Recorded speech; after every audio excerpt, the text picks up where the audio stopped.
as an artist, do yourself the favor of turning your brain off. Kind of enter this meditative like state when doing art, right? You kind of want to access a state of mindless creation. And you might ask, like, okay, so to create, right, is to kind of make something that is original, that is in a way based off of, or at least whether we realize it or not, it's based off of our own experiences and our own opinions and just a bit of ourselves, right? So how can you do that without the mind? How can you do that mindlessly, right?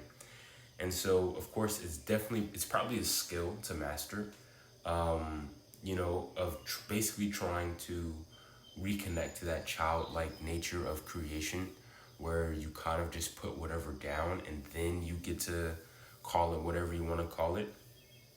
And that's kind of like what I was trying to access whilst doing this, right? I wasn't trying to intentionally create anything.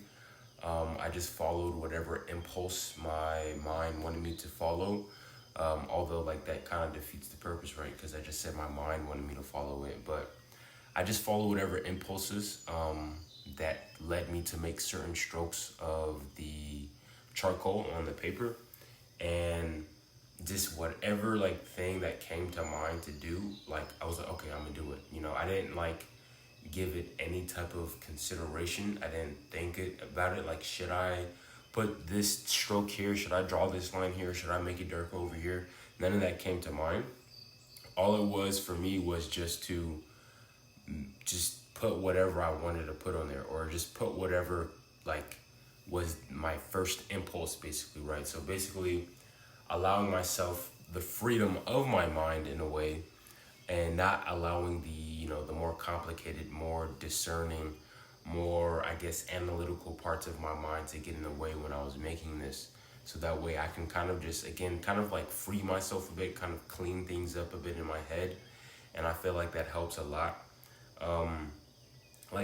We just tend to focus so deeply on what we want to draw and what we want to do, to the fact that we don't even draw anything. And that's what I was doing before this. And before doing this, I had meditated. So it was just kind of like, I feel like I was already in a bit of a state of just clearness and freeness in my mind.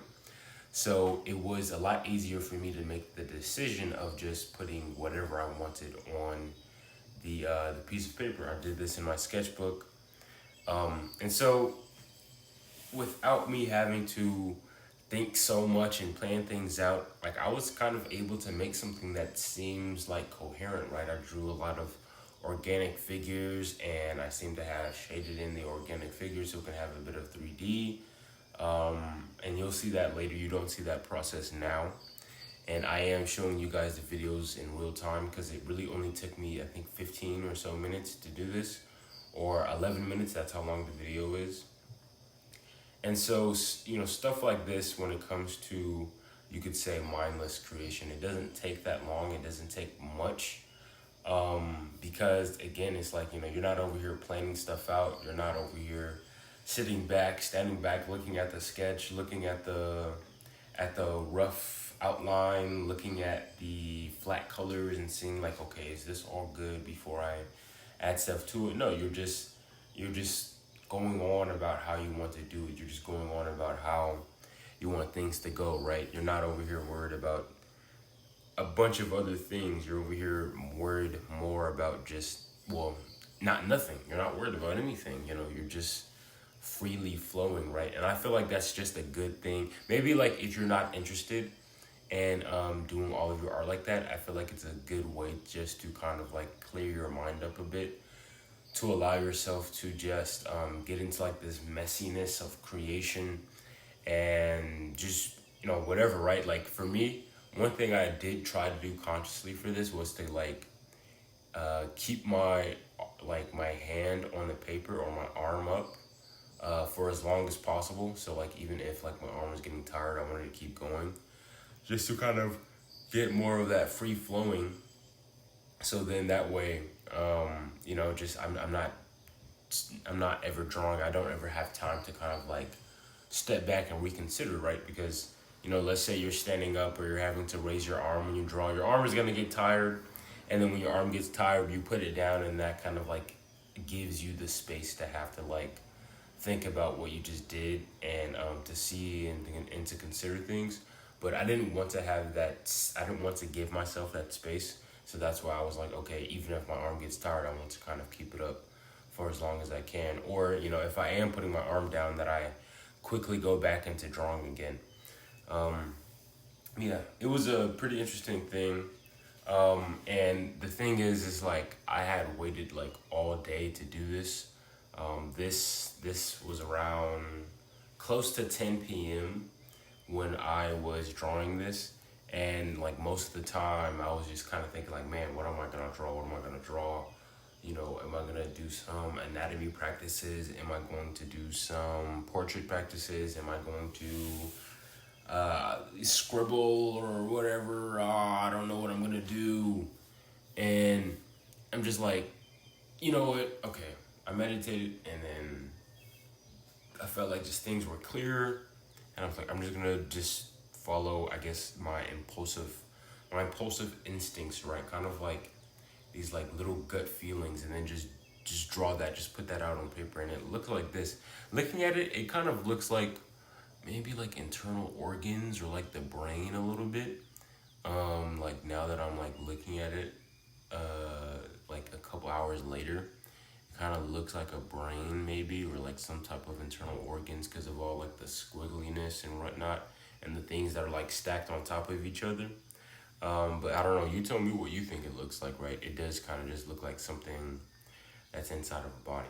And you see here, I just like slammed the charcoal on top, and I just like dragged the charcoal just on top of the paper, just creating like, I don't know, this dark layer on top of it. Um, yeah, I mean, I don't really know how else to describe the whole thing to you, but in terms of getting back into like, let's say, mindless creation, right? Um, like I said earlier, kind of get into a meditative state, right? Because when we meditate, we kind of want to get into a state of mindfulness, of like, I guess, clearing the mind and having a clear mind, right? Or being able to focus entirely onto one thing, right? And when you get into the zone, right, if you've ever heard what the zone is, right, something that athletes or a lot of creatives will get into, where it just seems things become effortless within that time. Time seems to, pass by very slowly, or, pass by very quickly without them even realizing it. Things are just able to flow into one another so much easier. And, this is something that we are all capable of accessing, whether it be on purpose or whether it be through, I guess, actual practice, right? And I guess if you want to do try and practice, I guess getting into the zone, you kind of want to get into that like mindless creation, right? Or you want to hone your certain skills so much so that they take almost no effort, to the point to where it just comes right out of you. And that way you can kind of have a lot more focus and deep thought and consideration on other things when it comes to, other aspects of your art that you feel like might be more complicated, or that you feel like might be, just might need more time to develop. And just by doing scribbles, I feel like that can help, right? This right here is really a scribble, although it looks like it might be something. It's just a scribble. Like, I just put stuff on the paper without even thinking about it, and that's what it is, right? Some strokes look intentional, some things look intentional, but just about most of it was a scribble, right? Especially the base, right? All the thick lines that you see, those were all just scribbles. And then on top of the scribbles, I guess I was kind of able to, in a way, make something that seems more coherent.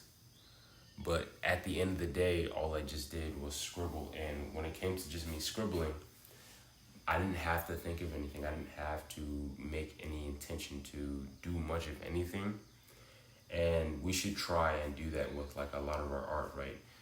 We should try, like, if we're gonna be making a painting, and we're not necessarily making like a portrait painting of somebody and it has to be perfectly like them or whatever, we could just do something small, something so little that we wouldn't expect ourselves to do, just to kind of like add more depth and add more layers to the painting. Experiment, right? just experiment with everything that you do. Even this was an experiment, right? I feel like artists, like, one thing we should be doing is experimenting. We should be trying new and different things as much as we can all the time, taking, a good amount. I wouldn't say all the information.